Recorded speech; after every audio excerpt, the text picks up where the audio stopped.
Saludos fraternales desde la República de Costa Rica. Antes que nada, un agradecimiento por la organización de esta conferencia a la Embajada de Brasil en nuestro país, en la persona del señor embajador, don Antonio Francisco da Costa y Silva Neto, y de sus funcionarios y personal de apoyo. Mi nombre es Carlos Contreras Montoya, soy ingeniero civil y represento al Colegio Federado de Ingenieros y Arquitectos. Nosotros en nuestro colegio recibimos al autor del libro que hoy nos convoca, O Brasil a través das Três Américas, al señor Roberto Faraco Braga, y me corresponde introducir algunos datos del señor Braga, que a continuación los veremos. José Roberto Faraco Braga nació en la ciudad de Bauru, él es natural del estado de Sao Paulo, nace el 26 de agosto de 1955, es casado y procreó 3 hijos en su ciudad natal, se graduó en Tecnología de la Construcción Civil por la Universidad de Ingeniería de Bauru en el año de 1980. José Roberto Braga ha tenido grandes desafíos profesionales, fundamentalmente en los campos de la construcción civil, la industria maderera y la ganadería, la cual ha ejercido tanto en su ciudad natal, Bauru, como en la selva amazónica, en el Pantanal matogrossense y fuera de Brasil, en Bolivia y en Chile. Y eso le ha dado una oportunidad muy grande de interactuar con diversas culturas, tener unas experiencias muy importantes a partir de esa interacción. Como lo conocemos los amigos, Beto Braga, y como a él le gusta que se refieran a él, la investigación y preservación de la historia ha sido siempre una de sus preocupaciones, fuera de su actuación profesional en el campo de la ingeniería civil y de la construcción. Y eso lo llevó a hacer una extensa investigación de carácter bibliográfico, con entrevistas y con una serie de elementos que le permitieron reconstruir la historia que consignó en el libro O Brasil a través das Américas, las Três Américas, que retrata la odisea de 3 brasileños que realizan una expedición entre los años 1928 y 1938, durante un poco menos de 10 años, a lo largo de lo que vendría a ser posteriormente la carretera panamericana. Y ese viaje es considerado por muchos de los profesionales dedicados a la ingeniería como la obra de ingeniería más importante del siglo XX. Como dato curioso, los expedicionarios salen bajo la presidencia de Washington Luiz Pereira de Souza y regresan bajo el mandato de Getúlio Vargas. Para finalizar, es importante comentarles que durante los años 2011 y 2012, Beto Braga realiza de forma física el recorrido de la carretera panamericana, digámoslo así, recreando la odisea de los 3 expedicionarios y pasando en esa ocasión por Costa Rica y por 18 países más a lo largo de las 3 Américas. Entonces, para mí es un placer dejarlos con la conferencia principal de este evento a cargo de nuestro amigo Beto Braga.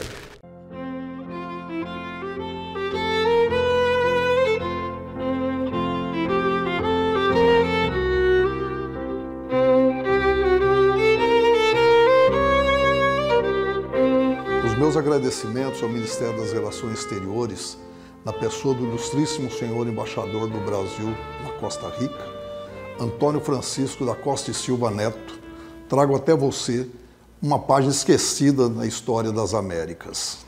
Como parte das comemorações do bicentenário da independência do Brasil, proclamada às margens do rio Ipiranga no dia 7 de setembro de 1822, me parece justo que sejam recordados e homenageados os grandes homens e mulheres que de alguma forma contribuíram na construção de nossa nação.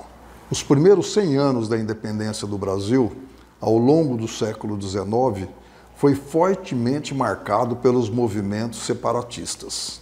As inúmeras revoltas populares e os episódios de separação obrigaram o Império a atuar com violência para não comprometer os esforços da construção dos laços de identidade nacional e a fragmentação do Brasil. No final desse período, os Estados americanos decidiram se reunir periodicamente e criar um sistema de normas. A primeira Conferência Internacional Americana foi realizada em Washington no ano de 1889, com o objetivo de considerar questões relativas ao melhoramento do intercâmbio comercial e dos meios de comunicação direta entre esses países, para incentivar essas relações comerciais recíprocas que fossem benéficas para todos e assegurassem mercados mais amplos para os produtos de cada um desses países. Na reunião do Bureau Internacional, a Costa Rica, apoiada pelos Estados Unidos e pelo México, propôs que a terceira conferência fosse realizada na América do Sul e o Brasil foi o local escolhido. A conferência, inaugurada no ano de 1906, estava baseada na mensagem do presidente Roosevelt, apoiando a doutrina Monroe. Isso gerou bastante hostilidade com as repúblicas hispano-americanas, mas não com o Brasil. Com a indicação do Brasil para sediar a conferência, iniciaram as relações diplomáticas com a Costa Rica. Já no século XX, durante o período do segundo centenário da independência do Brasil, com a unidade do nosso país concretizada, os esforços foram direcionados à integração dos diversos pontos do interior e também com os países vizinhos. Na quinta Conferência da União de Repúblicas Americanas, foi planejada para Santiago do Chile no final de 1914. Foi, contudo, cancelada devido à eclosão da guerra na Europa. Posteriormente realizada no ano de 1923, mas ainda à sombra da doutrina Monroe, o presidente Roosevelt acreditava que a política agressiva de intervenção direta adotada pelos Estados Unidos, principalmente na América Central, necessitava de alterações imediatas.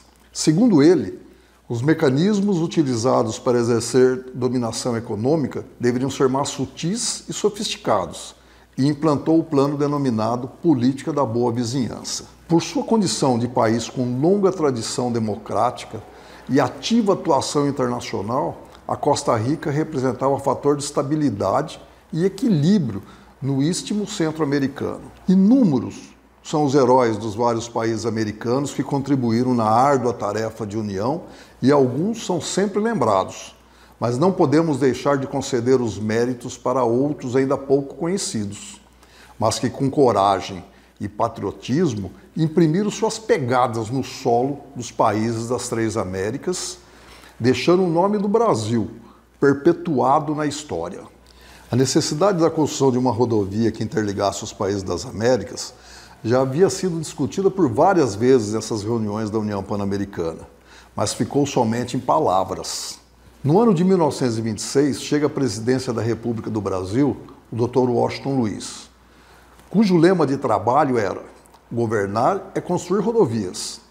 Ele tinha convicção da importância e que a única maneira de colonização do interior do Brasil e a integração com os países vizinhos seria com a construção de rodovias. Contando com esse apoio presidencial, no dia 16 de abril de 1928, partiu do Rio de Janeiro a expedição brasileira da Estrada Pan-Americana. Comandava o então tenente do Exército, Leônidas Borges de Oliveira. Seguiram sob suas ordens os senhores Francisco Lopes da Cruz como observador e Mário Fava como mecânico.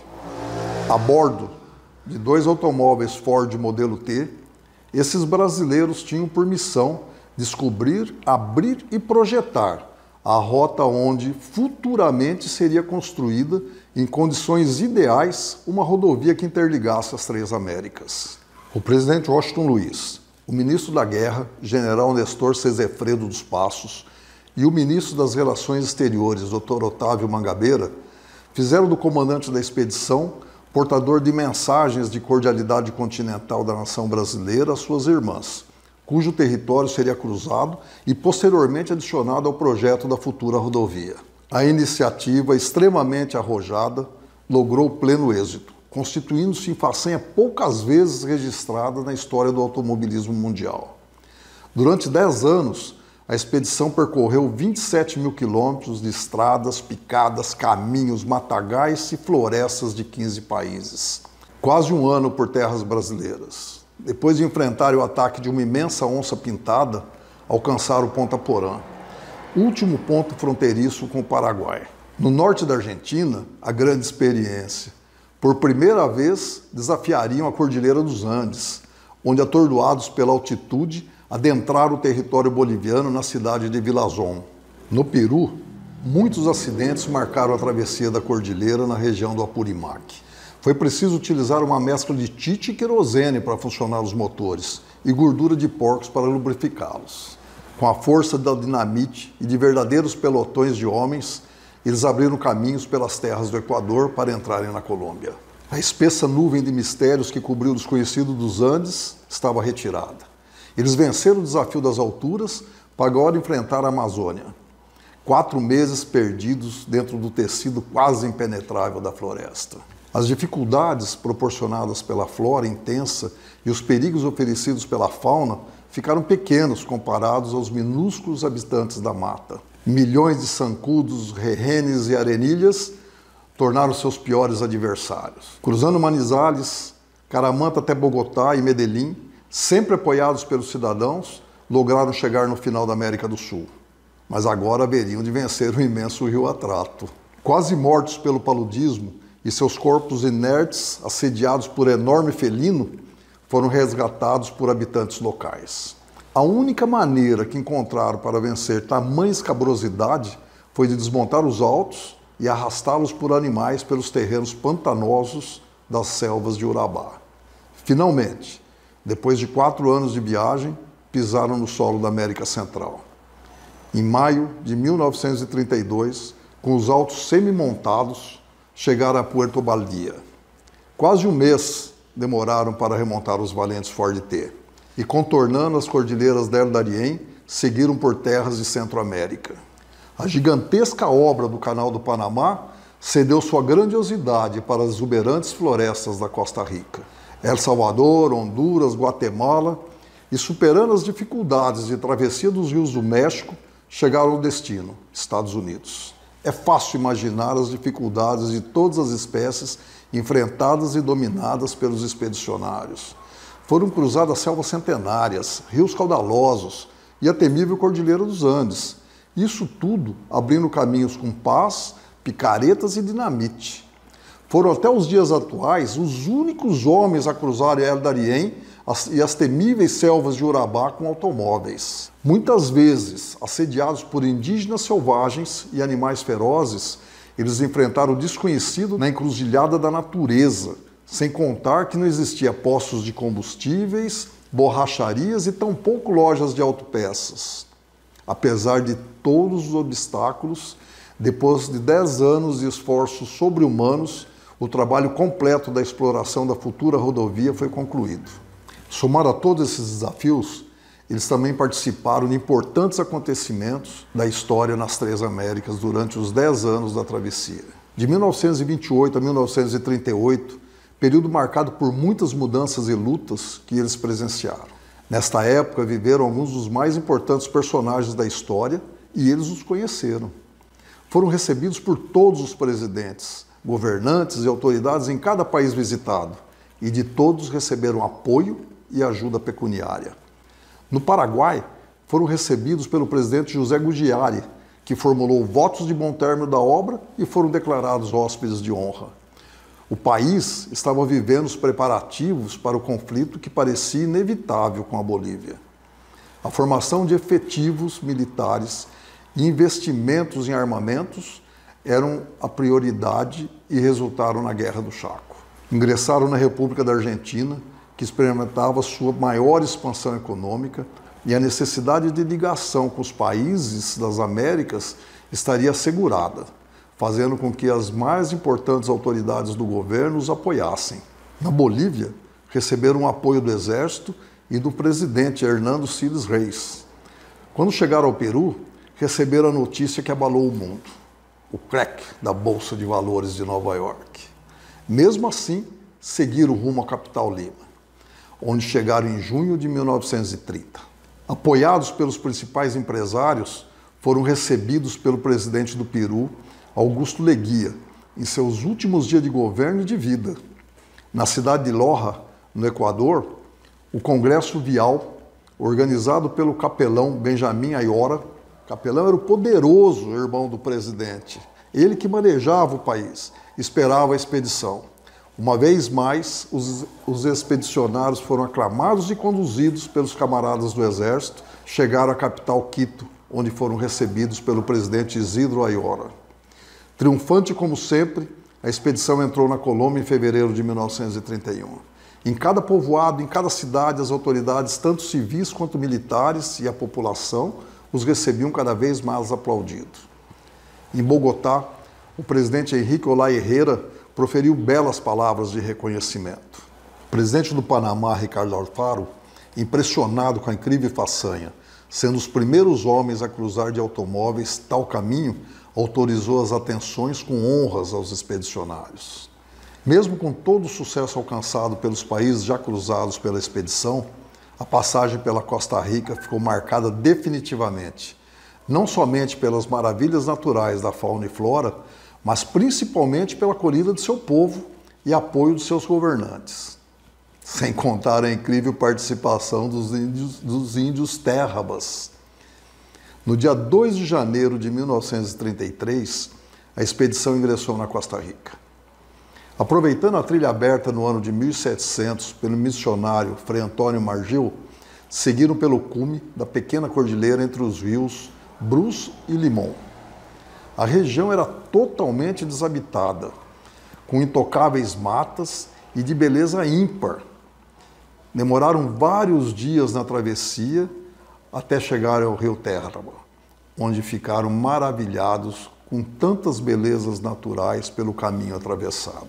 Difícil foi descrever a encantadora paisagem das selvas do sul da Costa Rica, regadas pelas ondas dos rios Terraba e Limón e pelo aroma das milhares de flores silvestres que perfumavam a floresta paradisíaca, de um verde digno de cartão postal. Como sempre, a preocupação era com as feras carnívoras, principalmente a deslumbrante onça negra, que com seus estridentes rugidos imprimia terror e majestade ao feroz animal. Mas, em um pequeno descuido, uma víbora, como em um passe de mágica, empreendeu o fatal bote, cravando suas presas na coxa direita de Lopes da Cruz. Com um torniquete para evitar que o veneno se espalhasse pelo corpo, efeitos imediatos foram acionados no local da mordida em questão de minutos, na forma de dor, edema e hemorragia. 2 dias de febre alta e muita dor marcaram a terrível experiência de ser mordido por uma venenosa Bocaracá oropel. No ponto denominado Las Vueltas, despediram da parte montanhosa e rodaram sem contratempos pelo caminho de Terraba, onde foram apoiados pelos índios da tribo do mesmo nome. A planície estava plantada com diversas culturas até onde a vista alcançava a ver. No território dos Terrabas, avistaram várias pedras grandes na forma de esferas perfeitas que causaram curiosidade. Na tribo Terraba, pediram ajuda para o companheiro envenenado pela serpente e foram encaminhados até a mais antiga das mulheres da comunidade. Herdeira de todo o conhecimento transmitido de geração em geração há centenas de anos, desde o começo da existência dos Terrabas. A idosa índia, verificando que a ferida estava viva e com sinais claros de inflamação, procedeu aos curativos com folhas de tabo. Acompanhou os expedicionários até os automóveis e, ao ver o couro da onça pintada que levavam como cobertura da carga e recordação desde o enfrentamento ainda em terras brasileiras, falou: quem matou este tigre deveria ter feito um ritual para matar também o espírito do animal. Como não executou o ritual, cuidado! O espírito do animal vem te acompanhando e está buscando a oportunidade de te matar ou a um de seus companheiros. O tigre buscou refúgio em outro lugar, mas nunca morreu.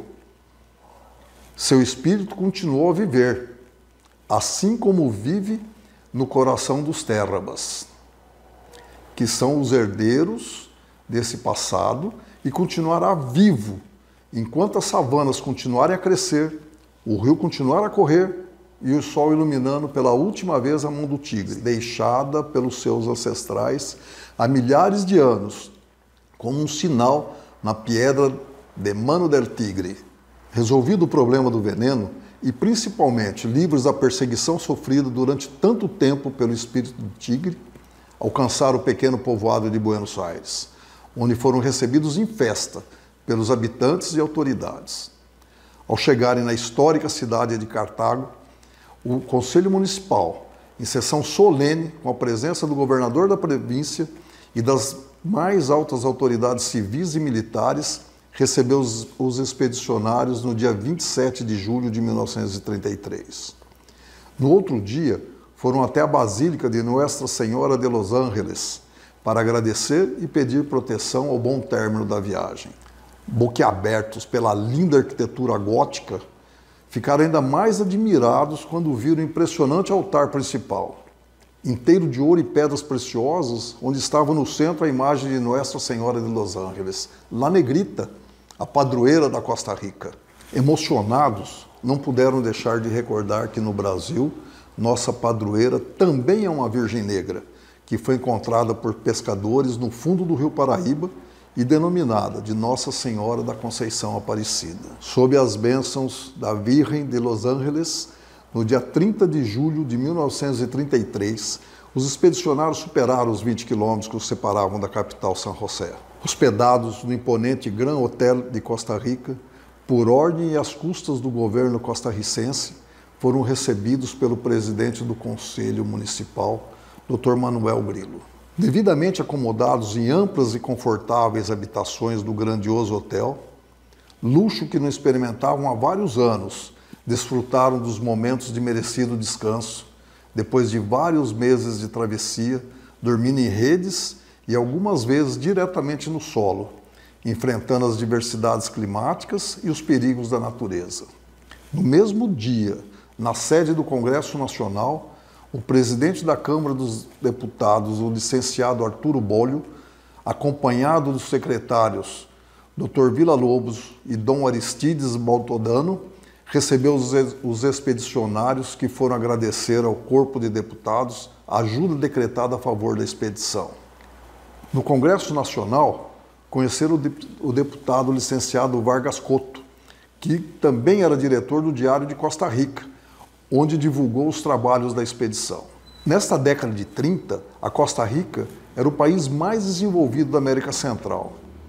Recém havia estabelecido as companhias aéreas e um serviço postal internacional aéreo. Inaugurou também o primeiro trem elétrico entre Punta Arenas e a capital San José. Naquele momento, a capital San José vivia dias de tranquilidade política.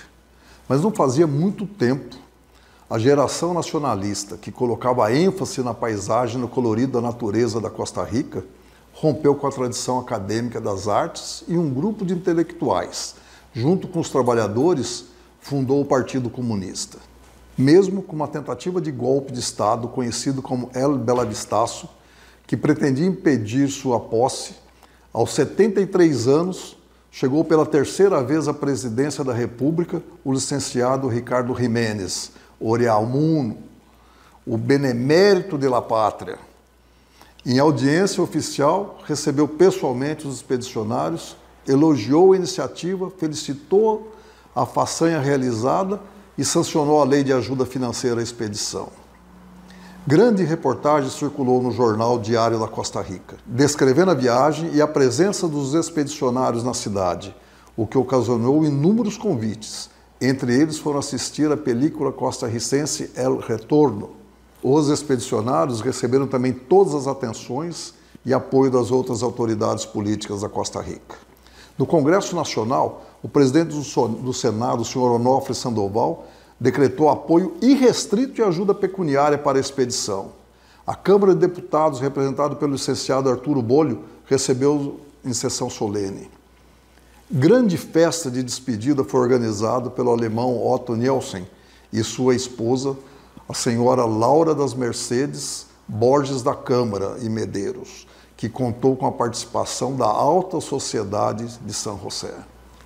Os estudos da parte norte do país não ofereceram problemas para os expedicionários, sendo que o destaque ficou por conta dos inúmeros vulcões, que formam a cadeia de montanha central e o círculo vulcânico, onde puderam sentir por várias vezes os abalos sísmicos. Pouco mais de 90 dias na Nicarágua, conheceram os mais importantes personagens da história do país. Foram recebidos pelo ex-presidente José Moncada para o almoço de Natal e na cidade de Granada, Anastácio Somoza Garcia oferece boa soma de dinheiro. Na casa do ministro Sofonias Salvatierra, o mais incrível. Conheceram e tomaram a última foto com Augusto César Sandino e seu Estado-Maior, há 2 dias de sua morte. Também testemunharam a execução de Sócrates Sandino. Poucos dias depois, quando a situação acalmou, foram recebidos no elegante Palácio de Tizcapa pelo presidente Dr. Juan Batista Sacasa. Tiburcio Carías, em Honduras, general Maximiliano Hernández, em El Salvador, e o general Jorge Ubico, na Guatemala, foram os últimos presidentes de Centro-América a homenagear a expedição. No México, as autoridades de todas as cidades reconheceram o fantástico trabalho da expedição, declarando os expedicionários como hóspedes de honra. O sanguinário e ex-ditador Plutarco Elias Calles os recebeu em sua fazenda Santa Bárbara. Durante a permanência na capital, receberam total apoio dos diversos setores da República Mexicana, o que foi de grande importância na viabilização do projeto. Entre eles, o ex-presidente general Abelardo Rodrigues e o presidente general Lázaro Cárdenas, que muito contribuiu na concretização da grande obra. Com o projeto completo da futura carretera pan-americana, entraram nos Estados Unidos da América, onde incrivelmente foram considerados verdadeiros heróis, recebidos e homenageados por todas as autoridades em cada cidade que cruzavam. Importantes empresários também quiseram conhecer os expedicionários. O homem mais rico do mundo, Henry Ford, queria que os autos ficassem no Museu Ford e, por pura coincidência, tiveram suas licenças para dirigir assinadas pelo intocável Elliot Ness. Chegando em Washington, na União Pan-Americana, atual OEA, Organização dos Estados Americanos, foram recepcionados e apoiados pelo presidente Dr. Lew Rowe, que os conduziu até a conceituada National Geographic Society. Depois de aplaudidos no Congresso americano, o poderoso secretário de Estado Cordell Hull também reconhece a importância do projeto. A Segunda Guerra Mundial estava em curso, tanto na Europa como no Pacífico, e a ligação do Canal do Panamá com a malha viária americana seria de grande importância e estratégia militar para os Estados Unidos na defesa das Américas. O ministro da Defesa, Harry Woodring, os acompanhou até a Casa Branca, onde o presidente Franklin Delano Roosevelt, depois de receber cópia completa do projeto, entrega pessoalmente uma mensagem de reconhecimento da nação aos expedicionários. A imprescindível participação da diplomacia brasileira garantiu que todos os presidentes da República dos 15 países envolvidos no projeto recebessem a expedição, onde autoridades e a população os aclamaram como heróis. Nessa atuação diplomática, não podemos deixar de destacar o apoio recebido do Dr. Oswaldo Aranha, o então embaixador do Brasil nos Estados Unidos, e que logo a seguir assume o Ministério das Relações Exteriores no governo do presidente Getúlio Vargas. Acredito que poucos brasileiros, provavelmente os únicos nessa época, levaram o nome do Brasil tão alto como fizeram os expedicionários. A carretera pan-americana hoje é uma realidade. Considerada a mais extensa rodovia do mundo, com seus 42 mil quilômetros, suficiente para dar uma volta completa no planeta Terra. Uma das maiores e mais importantes obras da engenharia no século XX. tendo proporcionado um impacto socioeconômico e cultural como nenhum outro feito na história das Américas, marcando definitivamente a vida da sua gente. Como tudo descrito nessa história parecia impossível de ter sido realizado, tomei como missão resgatar e divulgar essa incrível história. Para isso, refiz os caminhos passados por esses expedicionários. Fui de cidade em cidade, país por país, buscando nas academias, nas universidades, nos jornais e principalmente nos arquivos nacionais, os documentos originais que comprovariam essa viagem. O resumo disso tudo está em um vídeo com o endereço aqui embaixo na sua tela. Espero que essa história sirva de inspiração para vocês. No bicentenário da independência, a liberdade proporcionada por esses aventureiros deverá ser aclamada sempre. A força do ideal de união das nações americanas em uma única nação, América, somada à determinação, coragem e perseverança exercida pelos intrépidos expedicionários nos primórdios da infraestrutura, proporcionando a integração e o desenvolvimento dos povos no continente americano, comprova o destemor de nossa gente e deve ser motivo de orgulho do povo brasileiro, gravando seus nomes como inspiração para as futuras gerações. Em homenagem aos intrépidos expedicionários brasileiros que semearam a paz em tempos de guerra, nossa permanente gratidão.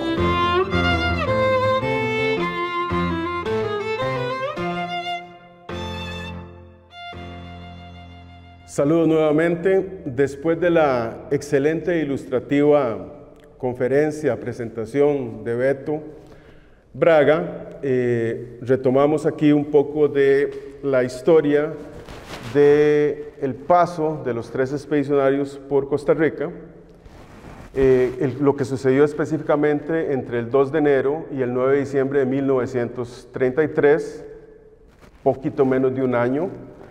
Y en esa ocasión, los 3 expedicionarios fueron recibidos por el presidente de Costa Rica de aquella época, don Ricardo Jiménez Oriamuno, el cual sancionó una ley pecuniaria que fue planteada en el Congreso de la República por el diputado Arturo Bolio. Estas 2 personas son importantes en la historia del país y yo retomaré algunos datos a posteriori. Con respecto al paso de los expedicionarios por Costa Rica en el año de 1933, ellos recorrieron a lo largo del país 560 kilómetros, de los cuales solo 75 eran pavimentados, 230 kilómetros eran en caminos no pavimentados, fundamentalmente rurales, y 255 de los kilómetros que ellos recorrieron en su momento aún no estaban construidos. Ellos lo recorrieron a través de una trocha propia, para decirlo de alguna manera, descubierta propiamente por ellos. Y eso resume, digamos, desde el punto de vista del recorrido, lo que sucedió en ese momento en 1933 en Costa Rica. Cabe la observación de que en Costa Rica, en el Cerro de la Muerte, en nuestro llamado Cerro de la Muerte, en la carretera Interamericana Sur, que es la forma que en Costa Rica le ponemos de nombre a la carretera Panamericana en su parte sur, se encuentra el punto más elevado de la ruta panamericana en todo su recorrido, que es, como ya dije, el Cerro de la Muerte con 3.345 metros sobre el nivel del mar. Ahí pueden ver una imagen de cuando los 3 expedicionarios, sentados junto con don Ricardo Jiménez, con el presidente Ricardo Jiménez Oriamuno, que fue 3 veces presidente, es el único costarricense que ha sido 3 veces presidente, democráticamente electo. Cuando los expedicionarios pasan por Costa Rica en el 33, don Ricardo estaba en su 3er mandato.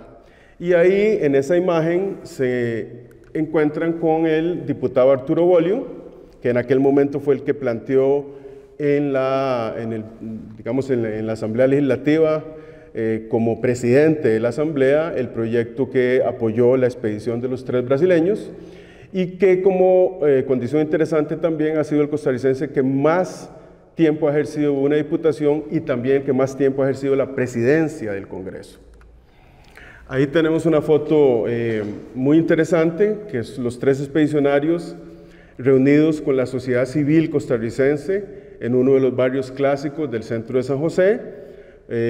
Ustedes pueden ver ahí, es una foto histórica muy interesante, de cómo esa interacción no solo de los 3 expedicionarios no solo se dio a nivel político y digamos a nivel institucional, sino también con la sociedad civil del momento.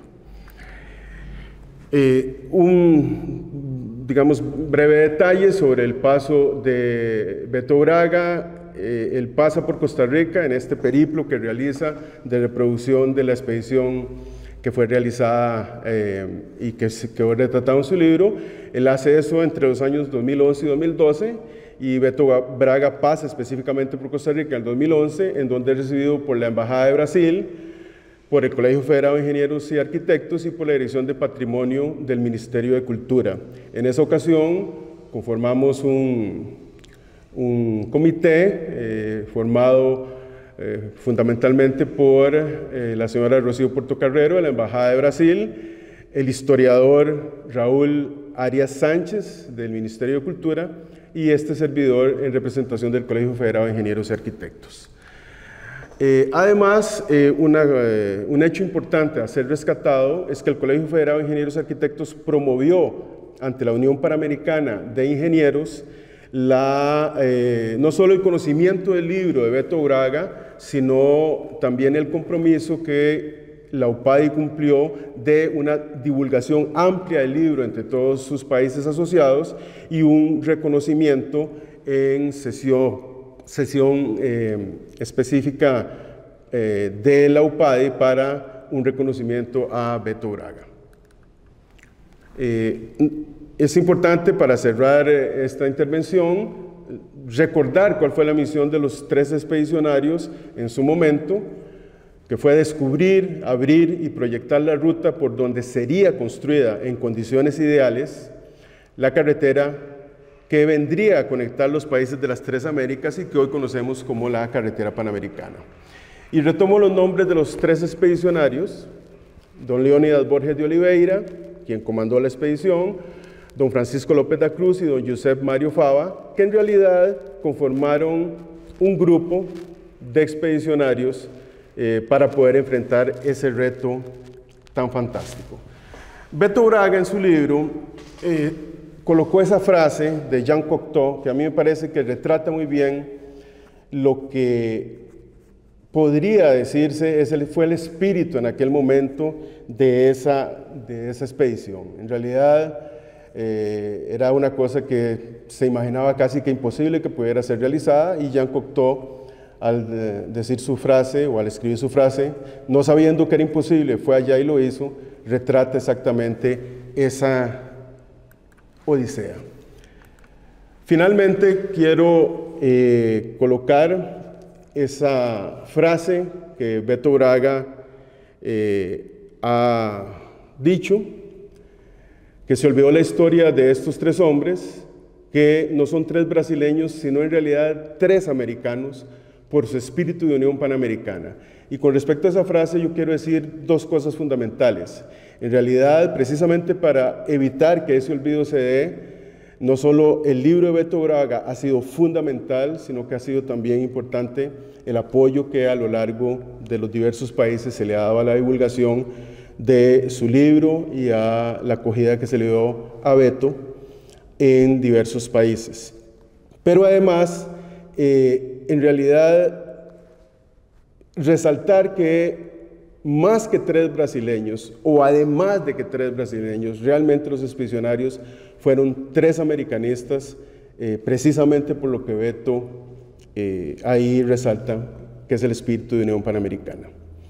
Entonces, yo creo que no solo hay que agradecer el coraje, la valentía de estos 3 expedicionarios, sino reconocer aquí ampliamente la labor, la misión, la divulgación y el rescate, precisamente para evitar ese olvido, que Beto Braga ha hecho de esa gran odisea hoy contenida en su libro. Sin más que decir, en este momento les agradezco la atención, reitero mi abrazo desde la República de Costa Rica y el agradecimiento a la Embajada de Brasil por la organización de esta conferencia. Muchas gracias.